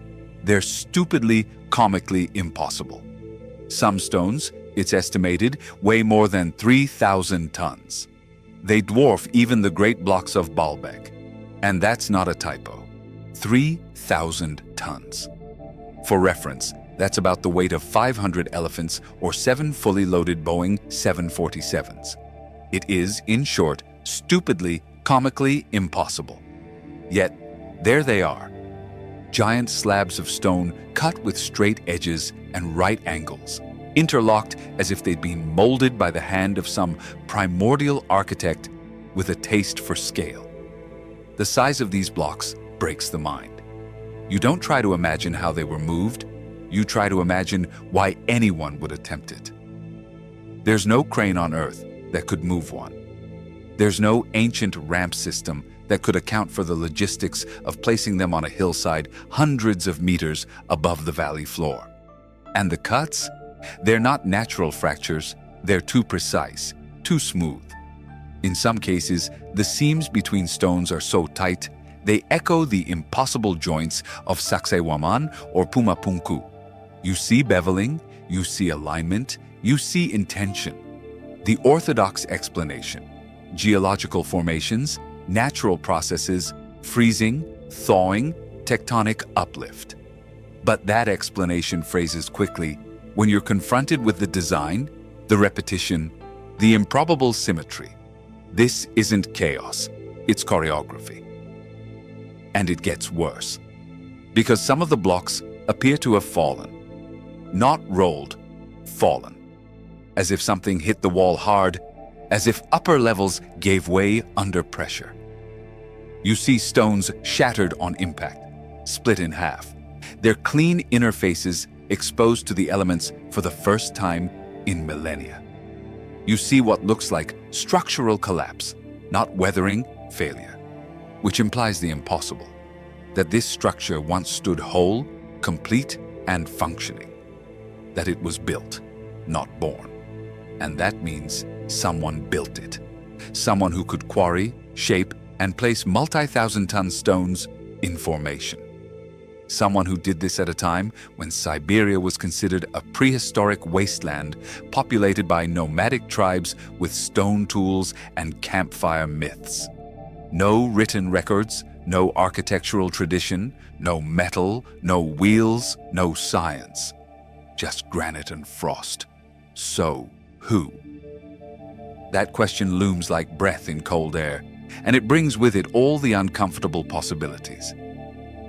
Was there an earlier age of humanity? A lost civilization that reached technological heights not in the heat of the Fertile Crescent, but in the frozen, unforgiving vastness of Siberia? What kind of culture builds on this scale? For what? A fortress, a city, a temple, or something stranger? Or something not meant to house humans, but to channel energy, store knowledge, serve as a gateway? There's a chilling hypothesis that the megaliths of Gornaya weren't meant for us, that they belong to a race of beings, human or otherwise, who weren't just taller, but larger. The stones aren't just massive in weight, they're massive in proportion. You could walk under some of the horizontal slabs without ducking. The scale feels wrong, inhuman. And that's where myth begins to bubble up through the cracks. The locals speak of giants, not metaphorical giants, giants. Beings who lived before the floods, before the ice, before our species' amnesia settled in. They tell of a time when the earth was ruled by larger men, taller than trees, stronger than storms, creatures who could lift what we can't imagine moving, who carved stone with a glance, who built with mountains the way we stack bricks. It sounds like fantasy until you look at the wall and realize maybe it wasn't meant for us to find. Because Gornaya isn't easy to access. There are no paved roads. The nearest settlements are remote logging villages. Most people don't know it exists. The first real photos only surfaced in the 1990s, taken by Russian researcher Georgy Sidorov and a handful of mountaineers. Since then, interest has flickered, died, and been mostly ignored. Why? Because it doesn't fit. It doesn't fit the narrative, doesn't conform to the idea that humanity evolved in an orderly line from caves to cities, from sticks to smartphones. It's a rupture, a heresy, a fossilized accusation against the arrogance of our timeline. And what's worse, there's no explanation for why it's there. It's not near a known trade route. It's not part of any known culture. It simply exists, like a marker left in the wrong chapter. So what does it mean? Maybe it means history isn't a ladder, but a spiral. That civilizations rise and fall like tides, that what we call progress is just one flavor of memory. Or maybe it means something else came before us. Something that understood stone not just how to cut it, but how to speak to it, how to record, how to encode, how to remember. Because that's the thread, isn't it? From Baalbek to Pumapunku, from Machu Picchu to the Serapeum, from Göbekli Tepe to Yonaguni. The language endures, resists, remembers. And Gornaya is a sentence in that language, a sentence carved in the grammar of giants. And even if we can't translate it, we can feel it. In our bones, in the cold, in the weight of unanswered questions. And just when you think you've seen the upper limit of impossible, just when your brain begs for something normal, you hit the Mediterranean. And on a sun-soaked island, known for its beaches and silent ruins, you find temples. But not the kind you expect. These are older, stranger, and they're not built. They're grown. Chapter 11. Megalithic Malta. The laboratory of the gods. On the rocky shores of Malta, sun-drenched and wave-battered, lie ruins so old they might be hallucinations. They're silent, understated, not massive like Giza or impossible like Baalbek, but they're older than both. They're some of the oldest megalithic temples ever built by human hands, especially since those hands, by all accounts, shouldn't have existed in such a state of mastery. Haga Kim, Manadra, Taxien, Gantija, and others. Some dated as far back as 3,600 BC, but many researchers argue they're much older, deeply older. Not just old in the linear archaeological sense, but ancient in the mythological sense. As in, before time organized itself. The megalithic temples of Malta aren't ruins in the usual sense. They aren't collapsed cityscapes or tumbled towers. They're sculpted spaces, designed megalithic enclosures that feel more cultivated than constructed. As if they'd been coaxed from the rock instead of placed on top of it. And these aren't piles of rubble.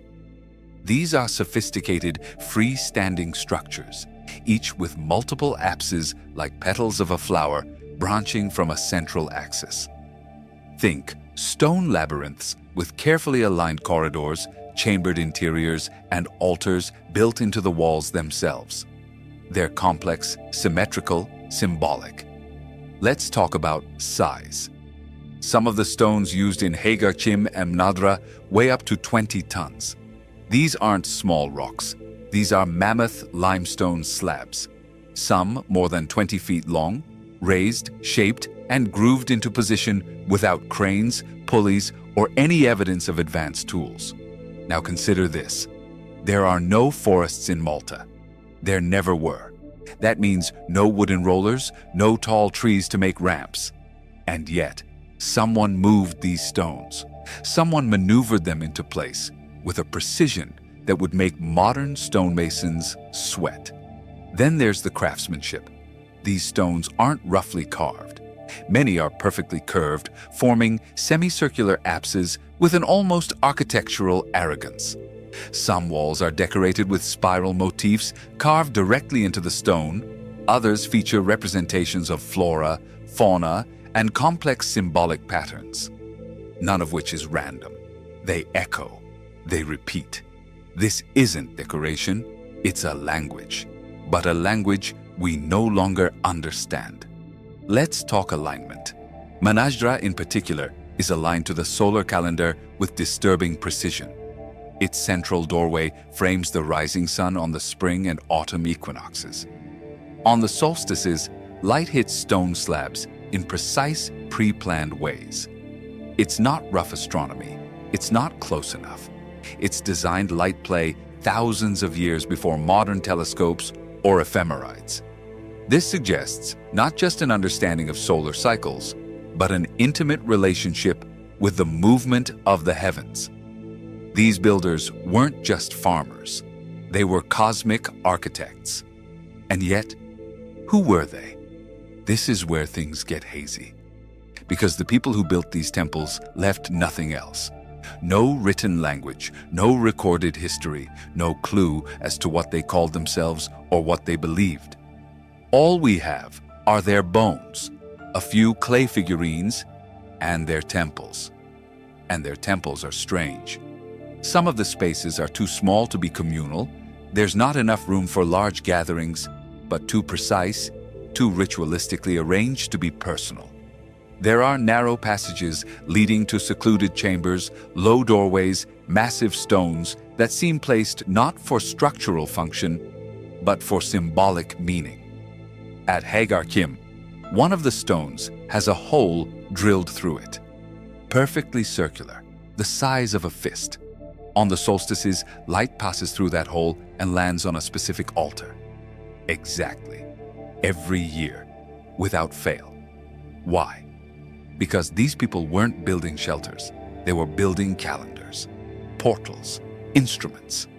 Now look at the ground around them. There are cart ruts, deep parallel grooves carved into Malta's limestone bedrock. These grooves cross the landscape in impossible directions, often leading directly into the sea. Some intersect, some diverge, some loop around. They're not worn by modern vehicles, they're prehistoric. But how prehistoric? Some geologists claim they're more than 10,000 years old based on rock weathering. Others claim they're much newer. But here's the kicker. Nobody knows what made them. The width between grooves is often too narrow for conventional carts. There are no wheel remains, no axles, no tracks. Just the grooves, running like veins through the landscape, diving under the waves, disappearing into cliffs. If you believe the more radical theorists, these tracks are the remains of antediluvian technology. Machines, vehicles, even tools used by a pre-flood civilization that has since become myth. If you believe the mainstream, they're erosion, repeated foot traffic, dragged sleds, a mystery we don't need to solve. But that's not good enough. Because Malta, small as it is, punches way above its archaeological weight class. This tiny island is home to structures that defy both time and logic. The temples themselves were buried under meters of soil and rubble when first discovered. And they weren't collapsed, they were backfilled, deliberately. You know what that means? Just like Göbekli Tepe, just like Karahan Tepe, these temples were buried on purpose. Who does that? Who builds something monumental, sacred, astronomical, then hides it from the world? Only two kinds of people.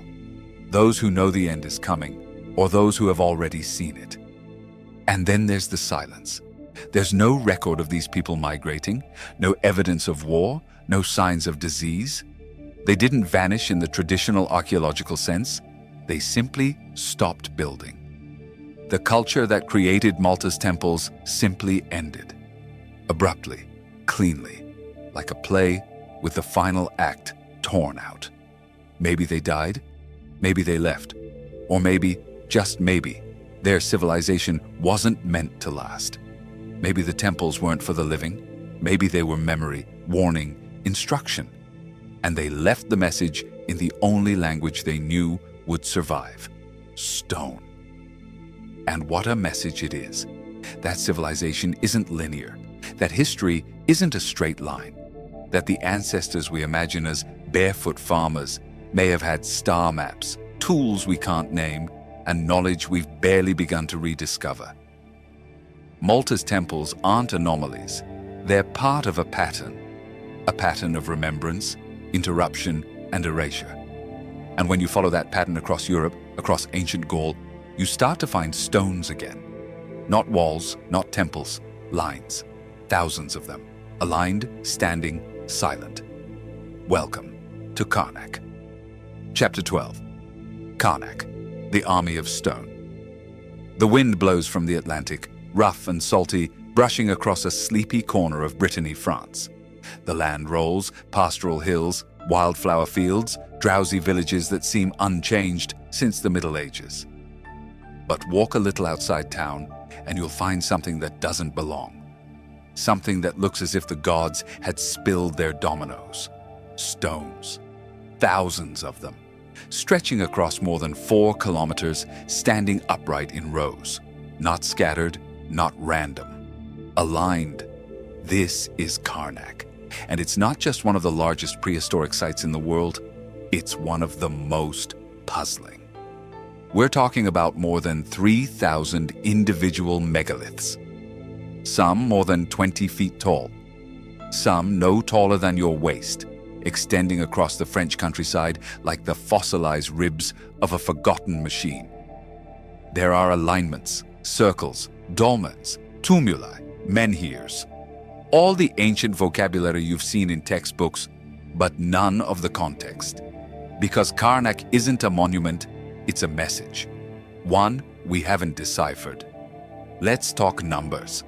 The stones were placed between approximately 4,500 and 3,300 BC, according to carbon dating of nearby materials. That makes them older than the pyramids, older than Stonehenge. Not as old as Göbekli Tepe, but Göbekli Tepe was buried for a reason. Karnak was left in the open, as if it wanted to be seen, as if it needed to be seen. And it has been seen. By archaeologists, by mystics, by military engineers, Freemasons, farmers, and lately by drone pilots who have begun to realize that Karnak stones aren't just arranged in lines, they're arranged in patterns. Mathematical, geometric, celestial. Start with the alignments. The stones aren't just in rows, they're in perfect rows. Parallel, equidistant, extending across terrain with a stubbornness that refuses to be chaotic. In some areas, the stones gradually increase in size, starting with small markers at one end and rising like a crescendo toward massive, imposing slabs. It's a rhythm, a progression, almost musical. Then, there's the orientation. Many rows are aligned on a northeast-southwest axis. Some align with sunrise and sunset on solstices. Others point toward constellations, lunar cycles, the Pleiades. There's debate, of course, because everything ancient and astronomical is drowned in debate. But the numbers line up too often to be coincidence. And here's the kicker. Some researchers believe Karnak was a megalithic observatory, not just for one celestial body, but for many. A calculator in stone, a calendar, a system for tracking solstices, equinoxes, eclipses, and planetary conjunctions. And if that's true, then the people who built it weren't primitive farmers. They were astronomers, engineers, geomancers. But wait, how do you move a 10-ton granite slab without wheels, without cranes, without steel? Some of the stones were quarried kilometers away, dragged across uneven terrain, set upright, balanced, aligned, multiplied thousands of times. For what? For gods, for rituals, for the stars? It doesn't add up. Because building a single dolmen or stone circle can be chalked up to culture, religion. But building thousands of stones in organized grids requires something more. It requires infrastructure, and there's no trace of it. No city, no temples, no permanent dwellings, just fields and stone. As if the builders had come, built, and vanished, like megalithic monks leaving sacred geometry for the ground to remember. Let's talk about the types. Karnak isn't just rows, it includes menhirs, the standing stones, some more than 20 feet tall, planted like teeth in the earth. Dolmens, horizontal capstones balanced on verticals like stone tables, often used as tombs. Maybe, but some show no human remains. Tumuli, burial mounds, long barrows, chambers covered with earth, sometimes built around dolmens, sometimes empty. Stone circles, enclosures, gathering points, altars, stargates, pick your term. It's a buffet of sacred architecture without a coherent script, and the familiar style.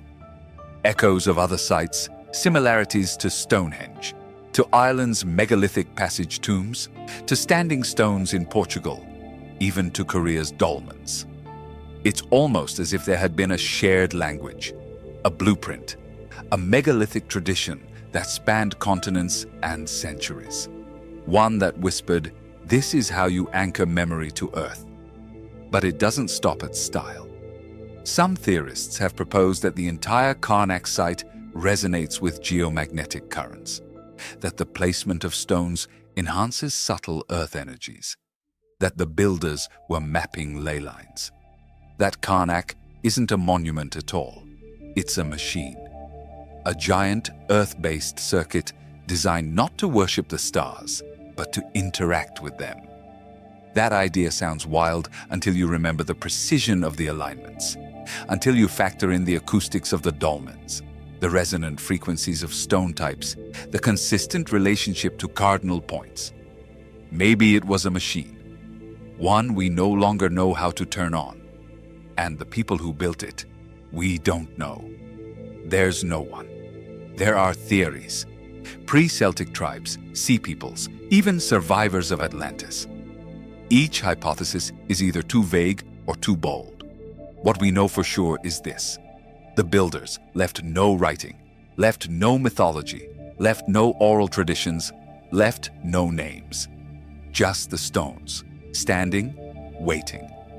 And here's where things become, because Karnak feels different from the other sites. Less vertical, less monumental, but more expansive. As if it wasn't meant to impress from a single viewpoint, but to unfold as you move through it. It's kinetic architecture, a story that only reveals itself step by step. And maybe that's the point, because Karnak is about rhythm, repetition, pattern.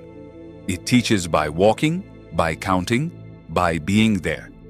It's not a statue, it's a ritual in motion. And if you walk long enough, you start to feel it.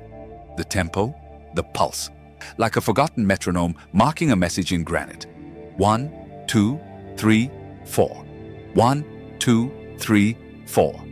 Over and over, until your feet and the earth start speaking the same language. It's not myth, it's memory. And Karnak remembers something we've forgotten. Something big, something precise, something deliberate. And just when you think you finally touch the mystery, it slips away. Because the rows end, the stones stop, the fields open, and the sky starts to feel heavy again. But the pattern doesn't fade. It moves across the channel, to an island, to a circle, to the most iconic stone structure in the world. Chapter 13. Stonehenge, the cosmic clock. On the windy plains of Salisbury, where sheep graze as if history were nothing more than grass, stands a stoic, grey monument, surrounded by myths older than memory. Everyone knows it. Every textbook shows it. Every tourist takes a photo and leaves with a shrug and a fridge magnet. But Stonehenge isn't just an old circle of rocks. It's the echo of something much, much older. A riddle chiseled in time, a surgical incision into the bedrock of human origin. And it begins, not with the stones you see, but with those that came before. Because Stonehenge isn't one monument, it's many. Layered, evolving, like a civilization trying to remember what it once knew. The current stone circle, The famous trilithons, the iconic uprights with their lintels locked like jaws, were erected around 2500 BC. But the site itself goes back another 500 to 1,000 years, maybe more. Long before the stones, there were post holes, ditches, wooden markers, earthworks. A blueprint scratched into the ground long before it was carved in stone. And what a blueprint! Stonehenge isn't a messy circle. It's not a random arrangement. Its geometry is large scale. The circle is nearly perfect. The stones are shaped, not just placed. The spacing between them is deliberate. The Sarsens, those enormous sandstone blocks, were dragged from Marlborough Downs, 25 kilometers away. But the blue stones came from Wales, more than 150 miles away. Let's repeat that. 150 miles. Across rivers, hills, and valleys. Without wheels, without cranes, without paved roads. Just raw stone, some weighing up to 4 tons, dragged, floated, or rolled across prehistoric Britain. For what? To form a circle? To impress the neighbors? Number. To align with the sky. Because Stonehenge isn't just a circle, it's a clock. A calendar. A telescope made of granite and earth. On the summer solstice, the rising sun aligns perfectly with the heel stone, a neglected outlier that marks the boundary between Earth and cosmos.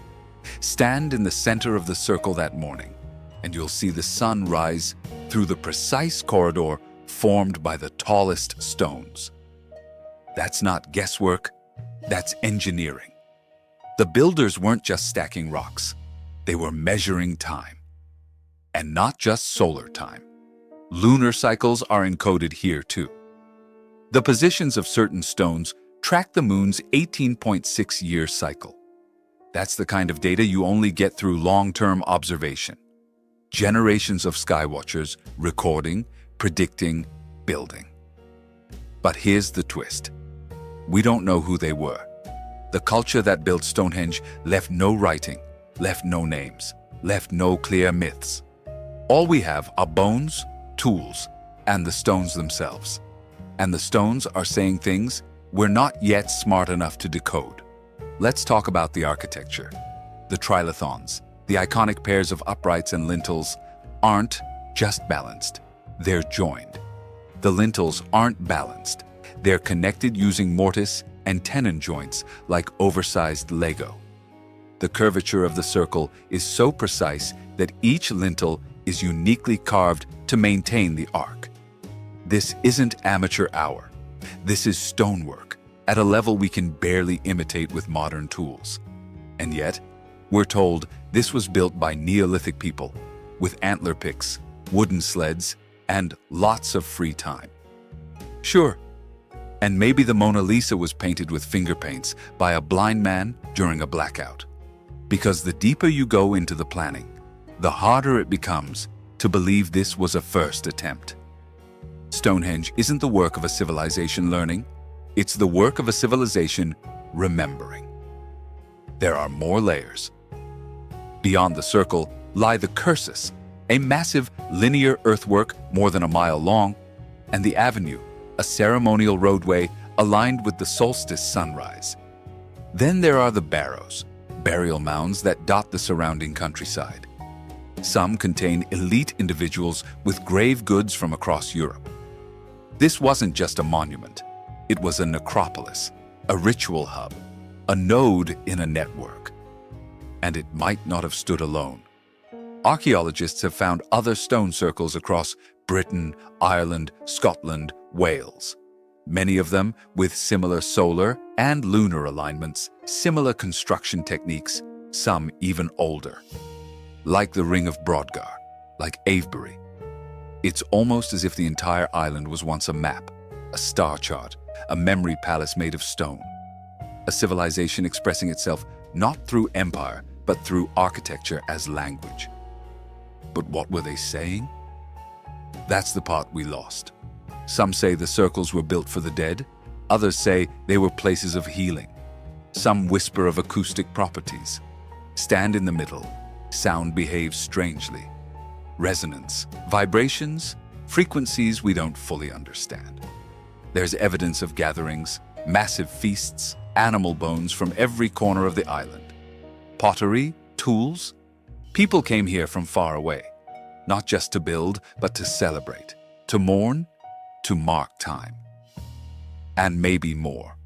Maybe the site was a transmitter, a receiver, a signal tower. Not for messages, but for meaning. Because here's the thing. Nobody builds something this big for nothing.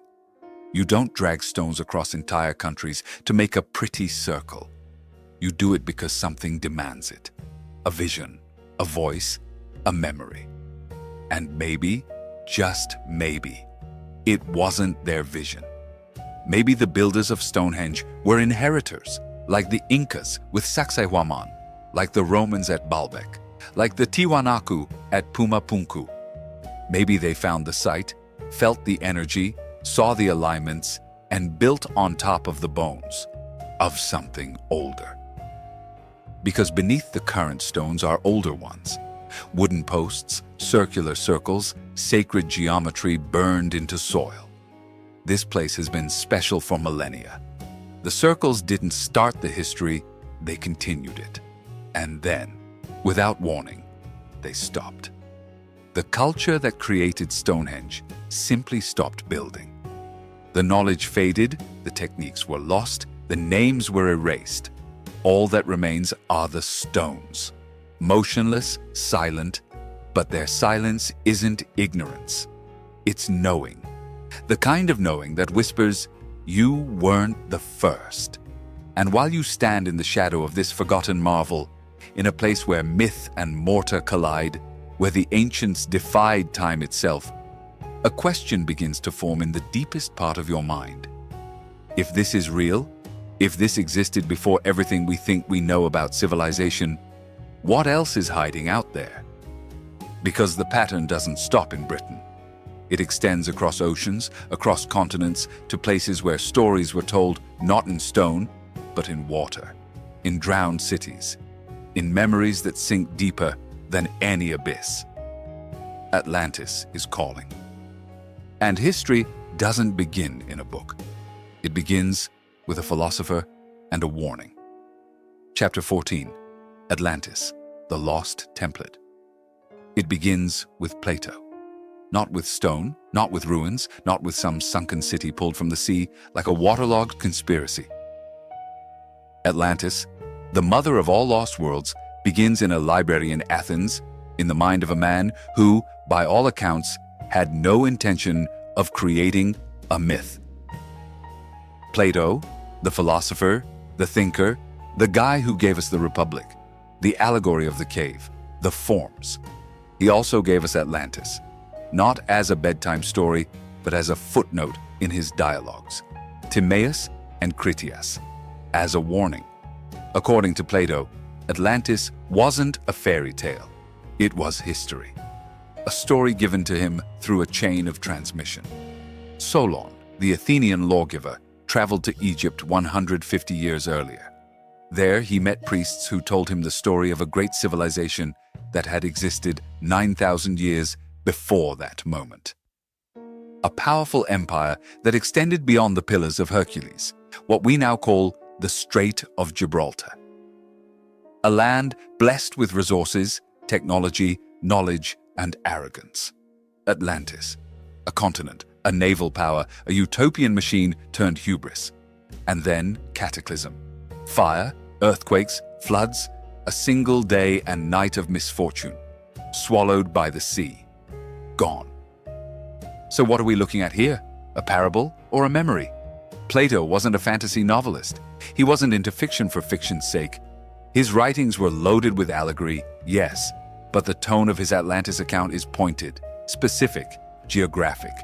He names locations, details, architecture. He describes agricultural systems, engineering, marvels, even the dimensions of canals and harbors. This wasn't vague mysticism, it was reportage. He talks about concentric rings of alternating land and water, a central island surrounded by circular moats connected by bridges. a great capital with temples and palaces, and a god at its center. Poseidon, a temple to him bathed in precious metals, gleaming with orichalcum, a lost alloy no one has ever reproduced. The Atlanteans weren't primitive. They had irrigation, they had advanced metallurgy, they had ships, armies, vast trade networks. And they had ambition. According to the account, Atlantis tried to conquer the known world. Athens, prehistoric and legendary Athens, stood alone in defiance and won. And then, without warning, Atlantis was erased. Plato's point. Civilizations rise, civilizations fall, even the greatest ones. Now here's the part that breaks the spine of history. Plato dates the fall of Atlantis to 9,000 years before Solon's time. That puts it around 11,600 years ago, at the end of the Younger Dryas. That same window where ice melted, sea levels rose, and global climate went insane. The same moment Göbekli Tepe was being built. The same moment flood myth ripples through every ancient culture on Earth. Coincidence? That's a lot of coincidence. Let's go broader. Ancient texts across the planet echo this pattern. In India, the Mahabharata speaks of flying machines, energy weapons, cities turned to ash in seconds. In Mesoamerica, the Popol Vuh speaks of multiple creations and destructions of man. The Sumerians wrote of the Great Flood. The Egyptians made references to the Zep Tepi, the first time when gods ruled the earth. And here's Plato, calmly reporting that Atlantis was real, and its destruction wasn't a metaphor. It was precedent. Critics arrive, of course. They say Plato made it up, that it's allegory, that it's a moral tale dressed in geography. And maybe it is, but then, where did the details come from? Why the specifics? Why the 9,000-year timeline? Why tie it to real places, real measurements? Why go so hard? And more importantly, why does it fit? Because when you look at the pre-flood anomalies scattered across the globe, Baalbek, Pumapunku, the pyramids, the Serapeum, Göbekli Tepe, Atlantis stops being a joke. It starts feeling like context. A lost world, a high-tech civilization. Not flying cars and glass skyscrapers, but a society that understood astronomy, geometry, and geophysics at a level we still struggle to match. A society that encoded knowledge in stone, that left messages in alignments, proportions, frequencies.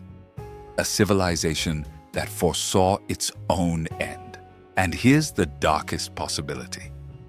What if Atlantis didn't fall by accident? What if it triggered its own destruction? There are whispers, myths scattered like breadcrumbs, that hint at forbidden knowledge.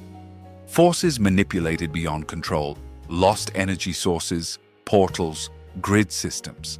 Theories that sound like science fiction until you're standing in front of 1,000-ton stones balanced with microchip precision. What if Atlantis wasn't just the origin of myth, but the source code of ancient memory? And what if the flood wasn't punishment but protocol? A hard reset. Clear the board. Let the survivors scatter. Let the stories degrade into religion, then legend, then bedtime stories. Let the temples sink. Let the towers collapse. Let the knowledge hide in stone, in myth, in metaphor. Because here's the thing. Stone doesn't lie.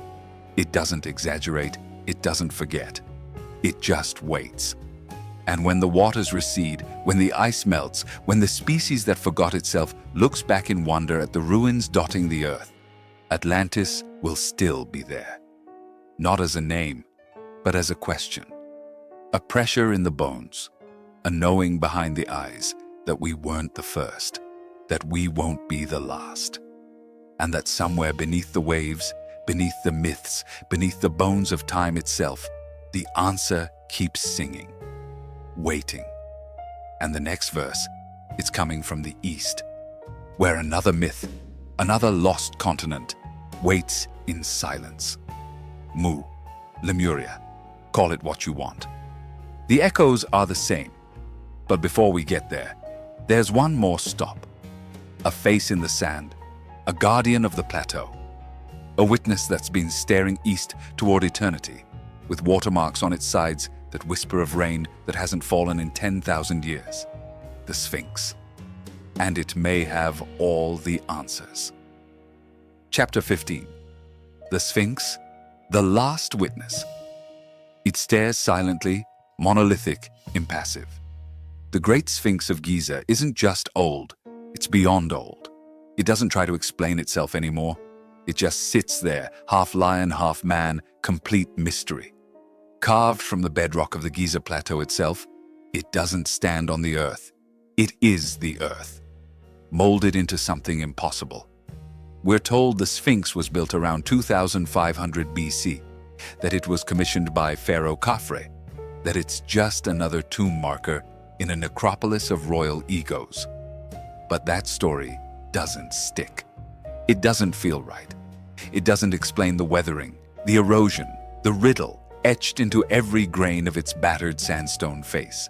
Because here's the thing, the Sphinx looks older than Egypt, older than the pyramids, older than civilization. It's not just ancient, it's anomalous. Let's start with the most obvious evidence, the erosion. When geologist Dr. Robert Schoch examined the Sphinx in the early 1990s, he wasn't looking to make headlines. He was just studying rock.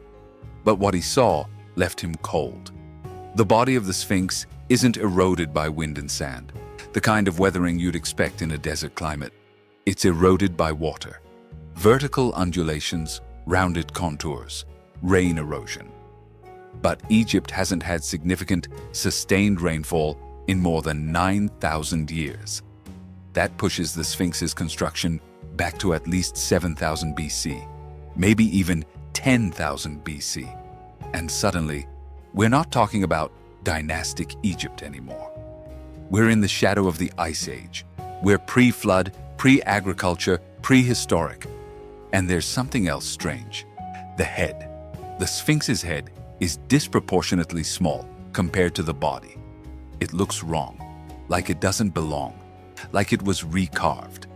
And that's exactly what many researchers believe, that the original Sphinx may have had the head of a lion or some other totemic beast, and then later recarved in the likeness of a pharaoh when dynastic Egyptians inherited the site. They didn't build the Sphinx, they found it. And that makes them not the architects, but the caretakers. So who built the original? And why? Because the Sphinx isn't just a sculpture.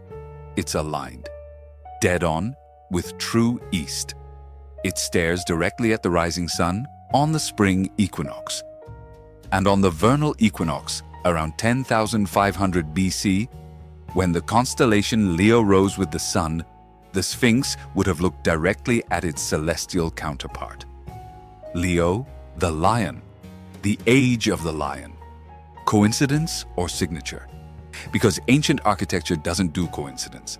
It does alignment, intention, symbolism so thick it makes your teeth ache. Every angle matters, every shadow tells a story. And the Sphinx story isn't a tomb marker. It's a clock, a message in stone. A snapshot of the sky at a moment when the earth was different, when seas were lower, when ice still gripped the poles, when whatever civilization carved this beast from bedrock knew the stars not as poetry, but as data, as destiny. And we haven't even touched the underground, because beneath the Sphinx lies another mystery, or maybe more. There have been rumors for decades, backed by ground-penetrating radar and seismic scans, that cavities exist beneath the Sphinx. Chambers, passages, possibly rooms. And some believe these aren't just empty spaces, they're a library, a hall of records. Plato wrote of such things, so did the ancient Egyptians. A hidden vault containing the knowledge of a long-vanished civilization. Not scrolls, not books. Knowledge encoded in geometry, in vibration, in language forgotten before it was ever remembered. Egypt's own myths speak of the Zep Tepi, the first time, an era when gods walked among men, when civilization was gifted, not invented. The Sphinx is said to be from that time. Not the age of men, but the age of memory, of pre-memory. And the Sphinx is the key, a guardian, a threshold, a test. Because if you accept that it's older than Egypt, older than writing, older than every textbook ever written, then what does that say about us? What does that say about what we've lost? Because the Sphinx wasn't built to be seen. It was built to survive. To survive floods, sandstorms, time. To sit and wait until we were ready to ask the right questions. And we're barely starting to ask them. Why was it carved from a single piece of stone? Why does the body bear the same erosion found only in Nile cataracts? Why is the head the wrong size? Why are the proportions off? Because maybe they're not off. Maybe the proportions made sense before. Before the recarving, before the rain stopped, before history hit reboot. And then there are the chambers.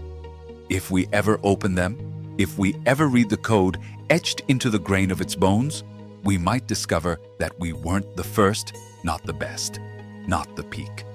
Just the most recent reboot of a story told in flood, flame, and stone. Because truth doesn't just live in books, it lives in silence, in gaps, in shadows carved by ancient hands into rocks so old they forgot their name. The Sphinx doesn't explain itself. It challenges us to try. And if we ever open the chambers below, if we ever read the code, we might discover that the question wasn't who built these impossible monuments of stone. The question was why they left them for us. Because maybe they knew we'd forget.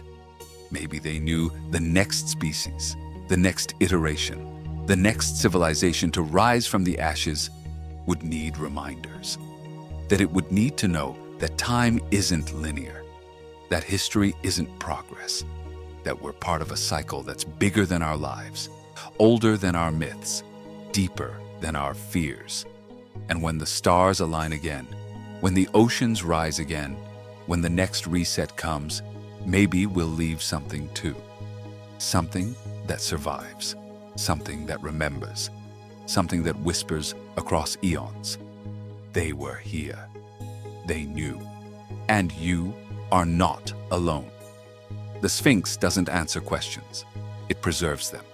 And in its silence, in its infinite patience, in its refusal to explain itself, we find the most terrifying answer of all.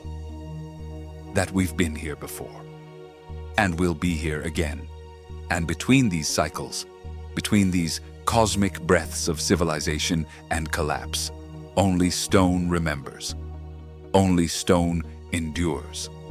Only stone knows. And now, we know too.